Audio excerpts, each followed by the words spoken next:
Siyanibingelela sika Dr. Gumgum namhlanje. Sithi asinibingelele.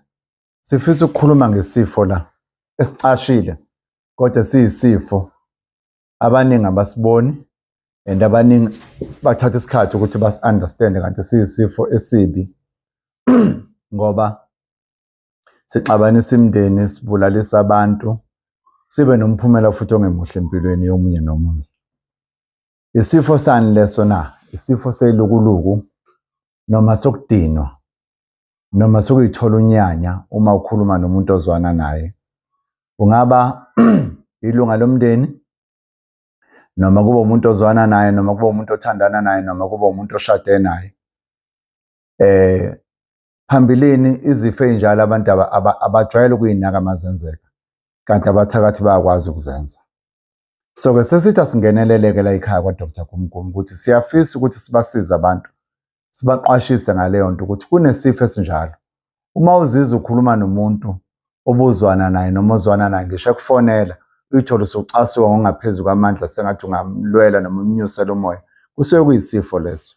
Isifo selukuluku abakwaziyo abalumbi ukusikhanda leso sifo ukuthi kube yisifo esikwazi ukuphila noma sokudivide umndeni noma sokudivide i-relationship yomuntu. Isifo esisuke sinesichitho phakathi noma esisuke sinesibango phakathi ukuthi kube kanjalo. So kumphumela wesibango kuyaye ukuthi abantu bashayane noma balimazane noma bagencane, kuningi okungenzeka. Baningi abantu abafowethu nodadewethu abadonse emajele. Inkinga yaleso sifo nje ukuthi abakwazanga usi-understand noma ukuzizwa imizwa yabo ukuthi hayi, sengathi lo muntu uma ngikhuluma naye ngizibona uma ngimcasukele ngokungaphezu kwamandla, then indlela bekuyiyona.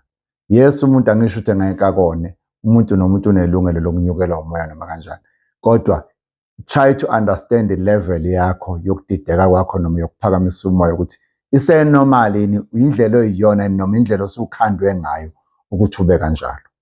Kuyenzeka kabanye ngezinto abayithathile phambilini kanti isaphila egazini zibafake kuleso simo esinjalo ukuthi babe ne-short temper noma banyukelwe umoya. Kuyenzeka futhi kwesinye isikhathi uthole isikhando esifakwe kuwena nalowo muntu ozwana naye ukuthi uma ukhuluma naye nje umuzwe acasula kakhulu ngongaphezu kwamandla sengathi ungamthela ngebhodwe lamafutha noma ungamthathela ummese noma ungamshaya noma ungamdubula. Uma ufuna usizo njalo-ke sikhona la ekhaya. Inamba yethu ithi 084 266 7000.